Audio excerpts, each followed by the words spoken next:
Zikir itu panas. Dalam zikir itu ada energi ilahiyah, ada nur tapi hal. Itulah sebabnya zikir itu bisa menetralkan banyak hal. Bismillahirrahmanirrahim, la yadurru ma'asmihi syai'un fil ardi wala fis sama'i was-sami'il 'alim. Dengan nama Allah. Ini gak usah datang ke dukun ya, amalkan ini. Mau diserang-serang dalam politik ya, kali Bu Bupati, Pak Wakil diserang orang, amalkan ini pagi sore, satu nafas. Bismillahilladzi la yadurru ma'asmihi syai'un fil ardi wala fis samaa'i wa huwas sami'ul 'alim.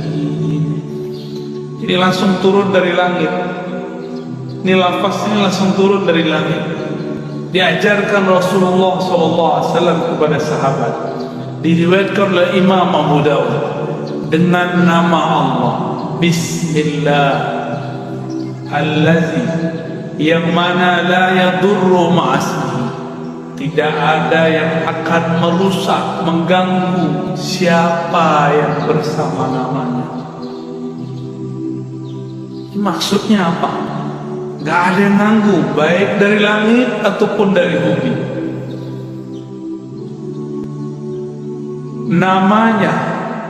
Namanya Allah. Allah titipkan semuanya ke dalam qalbu Rasulullah sallallahu alaihi wasallam. Maka orang yang datang kepada Allah lewat pancaran qalbu Rasulullah, dia langsung diterima. Kalau saya masuk kantor Bu Bupati, bawa surat sakti dari Bu Bupati, diterima nggak? Diterima. Tapi kalau bawa proposal nggak ada janjian, tolak nggak? Tolak.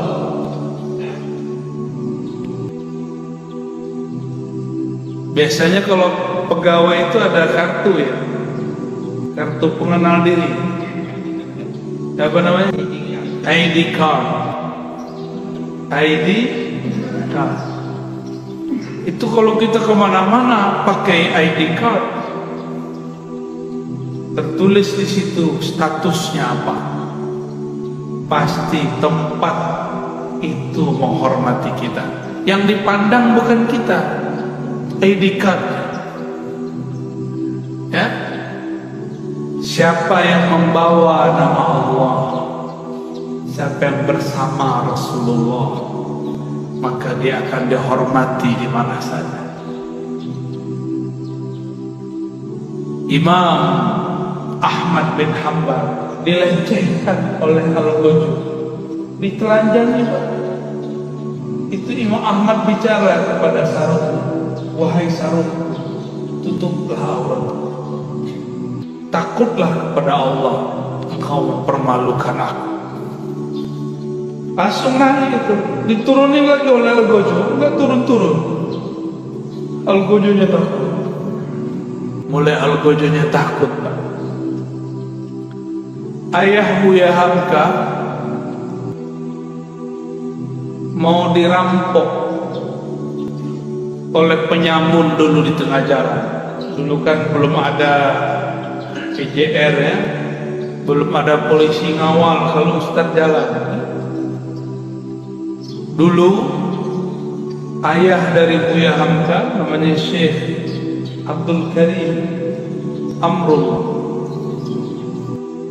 mau dirampok, mau dibunuh oleh penyamun. Terus beliau bilang, tunggu sebentar, saya baca surat Yasin. Yasin itu nama siapa? Nama Rasulullah SAW. Terus ada teknik membacanya. Selesai baca Yasin, itu orang sudah sujud-sujud. Maafkan saya, bingung beliau. Ternyata ini orang melihat sesuatu ketika Syekh Abdul Karim membaca surat Yasin. Bisa begitu Pak, tapi kalau Bapak yang baca nggak ada yang aneh. Baik. Rasulullah Sallallahu Alaihi Wasallam dieluk-elukan namanya baik di langit ataupun di bumi. Coba lihat, Sayyidina Jibril bolak-balik naik langit, tapi setiap kali sampai di langit pertama selalu tanya, "Man anta?" Ente siapa? Itu Jibril. Jibril langsung bilang, "Saya orang yang bawa risalah Nabi Muhammad." Dibuka langsung, sebut nama Nabi, buka langsung.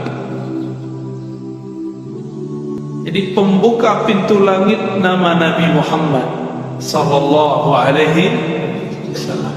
Maka orang-orang yang hidupnya bermasalah, cobalah mulailah salawat pagi 100, sore 100, malam 100. Di setiap senggang, lagi di motor, lagi di mobil, salawat 100 kali.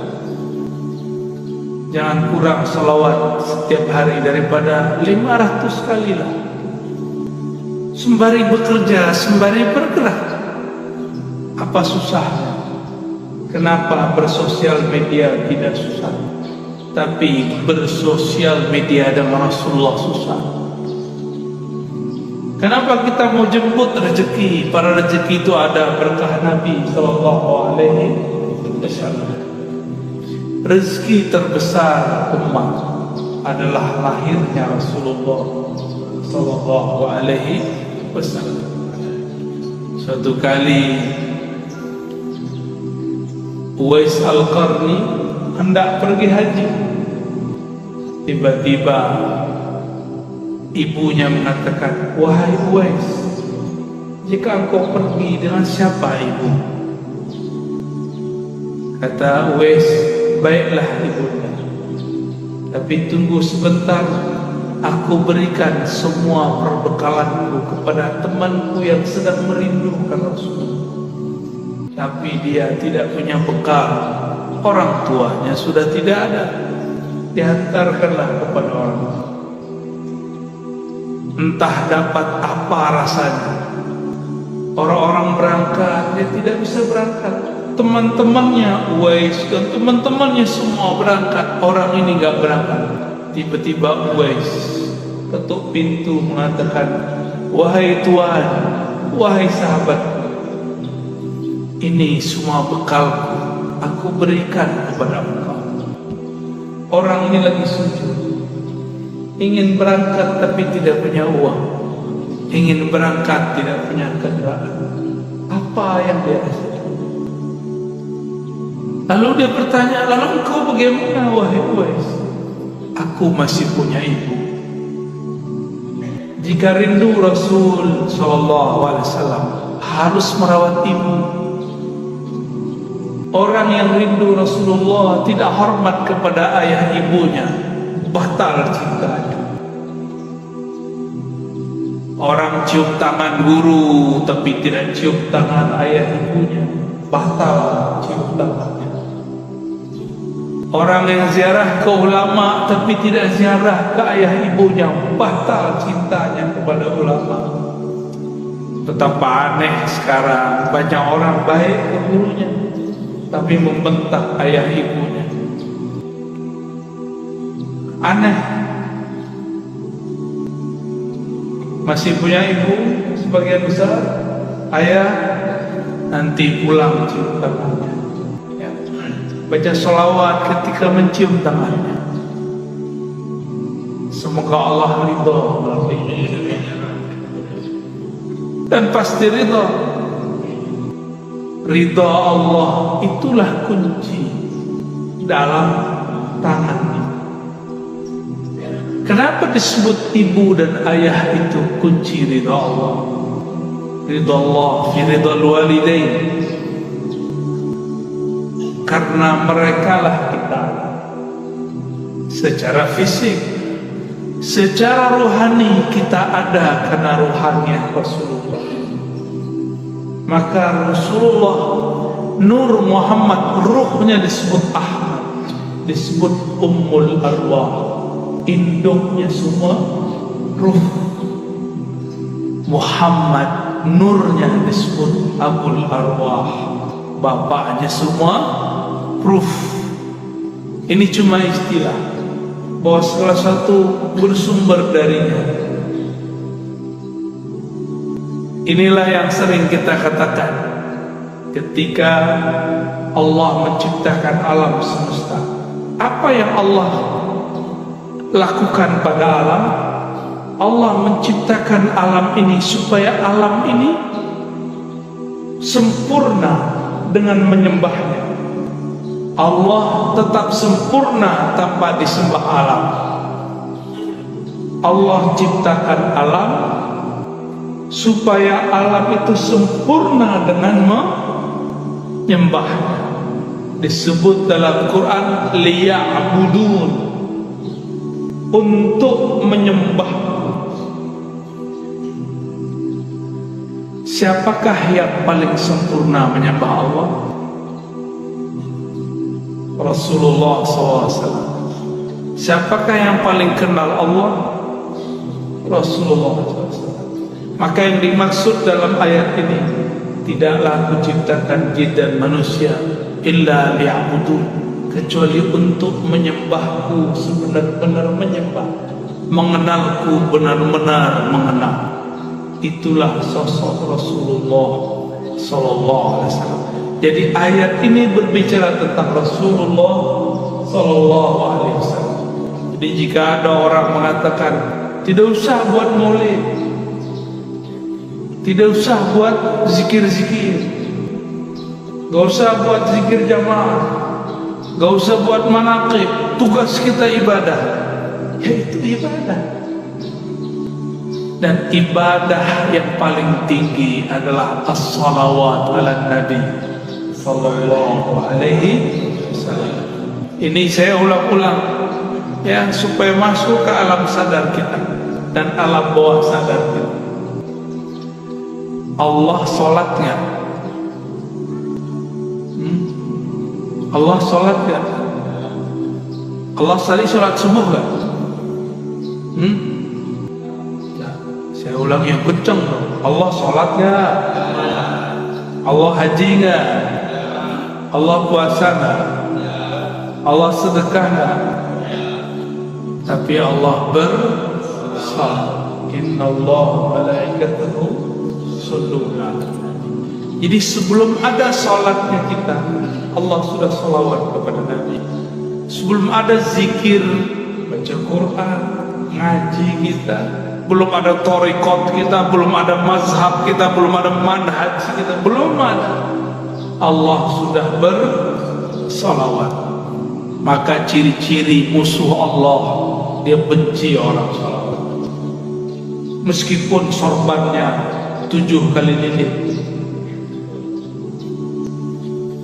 meskipun jenggotnya sepanjang tali apa? Tali rapia. Bapak kayaknya kesal banget orang itu ya. Korban sepertinya ya. Nggak ngaruh ya. Tidak berpengaruh. Bapak Ibu yang berkata, karena sholawat itu adalah fiilnya Allah. Sholawat itu apa? Apa arti fiil? Kerjanya Allah. Dengan sholawat itulah Allah menciptakan. Sholawat itu artinya cinta dan kasih sayang. Maka kalau kita sholawat, Allahumma salli ala Sayyidina Muhammad, apa artinya? Ya Allah, sampaikan cinta, salam, kasih sayang kepada baginda Nabi Muhammad. Jadi sholawat itu jangan pakai terjemahan biasa. Ya Allah beri sholawat ke Nabi Muhammad. Itu bukan memaknai. Itu namanya translate, menterjemah. Bersolawatlah dengan rasa. Bersolawat dengan rasa. Kita mengatakan, Ya Allah, baligh salami wa salati ala Sayyidina Rasulullah.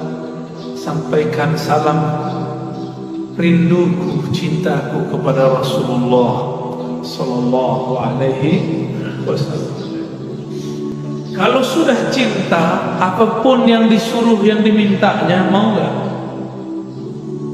Dulu kita belum kenal orang, ngasih 500 aja susah. Sekarang sudah jadi pasangan, mau dia minta 5M, kalau ada kita kasih, kalau nggak ada salawat.